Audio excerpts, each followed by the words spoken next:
The solubility product is an equilibrium constant that can be used to determine the extent to which a salt is soluble. So for a slightly soluble salt, the dissolution process is reversible, and the solubility product constant is simply the product of the concentrations of the dissociated ions raised to the stoichiometric coefficient. Then typically you need to determine this equilibrium equation, and we use the charges of the ions to determine that. So for example, calcium is an alkaline earth metal which has a 2+ charge, and therefore to balance the charges on this ionic solid, the phosphate ion must have a 3- charge. And when this salt dissociates, we have calcium and phosphate ions in an aqueous solution.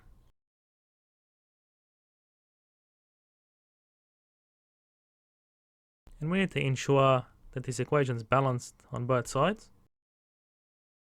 And the solubility product is equal to the concentration of the calcium ions raised to the stoichiometric coefficient. And we multiply that by the concentration of the phosphate ions raised to the stoichiometric coefficient. To determine the solubility of a substance using the solubility product, we first write the equilibrium equation using the charges in the ionic solid. So we know that calcium is in group 2 as an alkali earth metal, then carbonate must have a 2- charge to get an electrically neutral ionic solid. And therefore this salt dissociates into calcium and carbonate ions.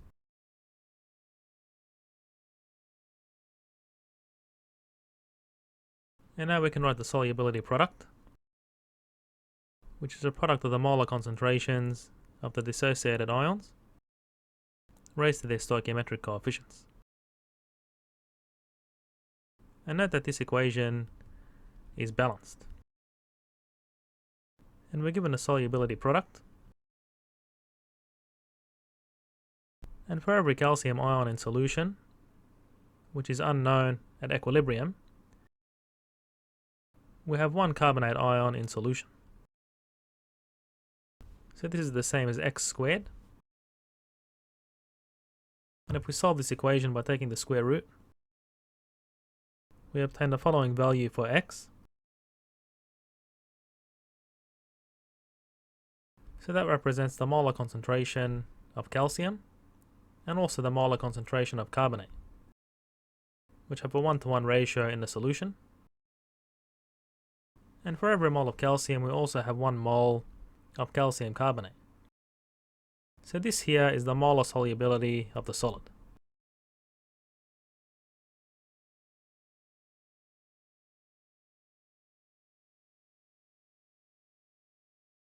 We can use the relationship between the solubility product and the concentration of the dissociated ions of a salt that's slightly soluble in solution to determine the relative solubilities between different substances. So as we can see for all 3 cases, so we can see that they have similar solubility products.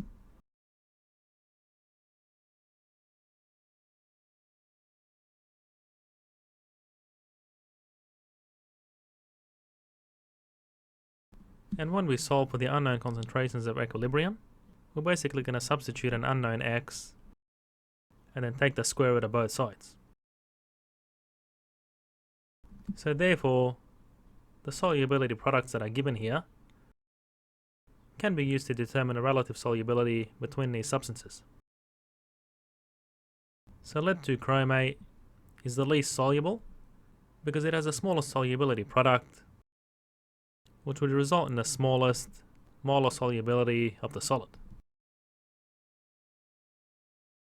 And that's followed by silver chloride, which is more soluble and calcium carbonate is more soluble than silver chloride. Now we know that sodium chloride also dissociates into a 1-to-1 ratio of ions.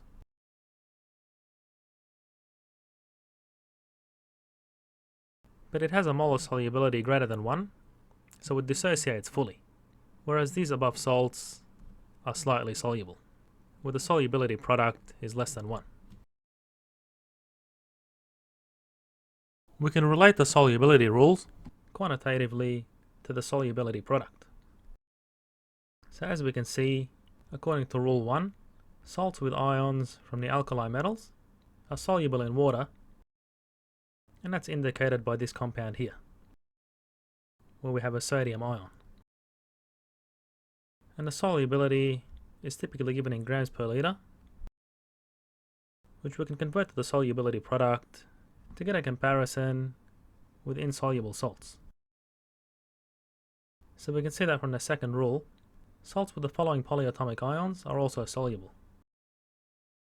So here we have silver nitrate, which dissolves in a 1-to-1 ratio of silver and nitrate ions. And we can see it also has a solubility product greater than 1. Whereas the solubility product for slightly soluble salts is a lot less than 1. Determine the molar solubility of silver chromate, which has the following solubility product at 25 degrees. And using the charges on the ions in this salt, we can write the equilibrium equation. So chromate has a 2- charge, and therefore 2 silvers each have a +1 charge. And this slightly soluble salt dissociates into silver and chromate ions in an aqueous solution. So to balance this equation, we must have 2 silver ions per chromate ion that dissociates. And now we can write the expression for the solubility product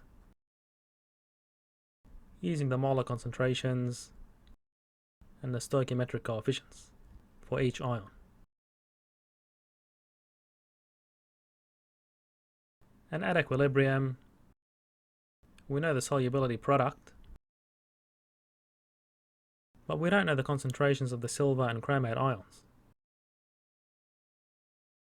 But we know that for every mole of chromate, there's 2 moles of silver in solution, and we square this unknown concentration of silver. And this simplifies as follows. And now we can solve this equation.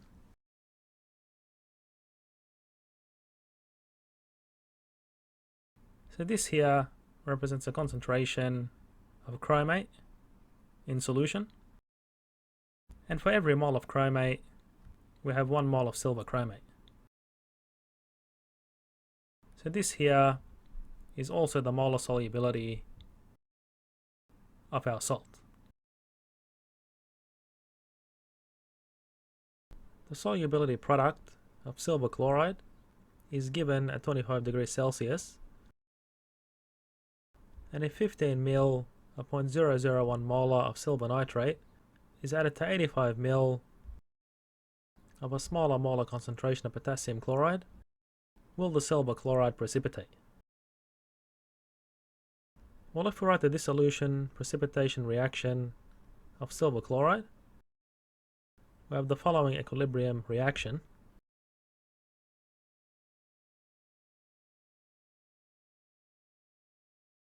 And what we need to do is determine the reaction quotient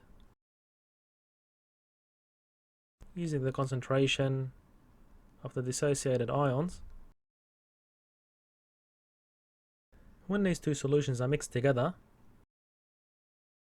and if it's greater than the solubility product, then the reaction will shift to the left according to Le Chatelier's principle, and we obtain silver chloride precipitate.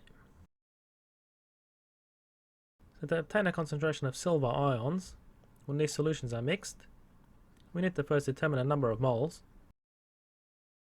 using the molarity and volume.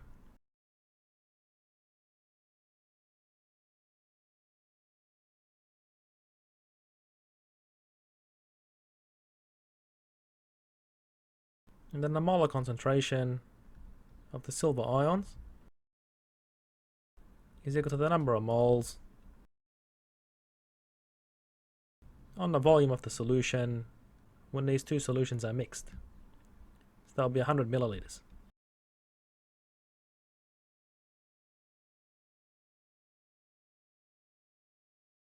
And in a similar way, you can obtain the concentration of the chlorine ions, which I'll write over here.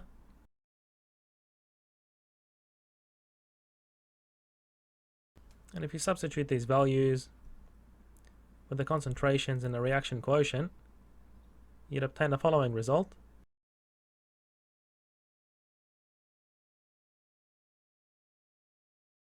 And as we can see, the reaction quotient is greater than the equilibrium constant, so therefore the reaction produces more precipitate until the reaction quotient and solubility product are in agreement.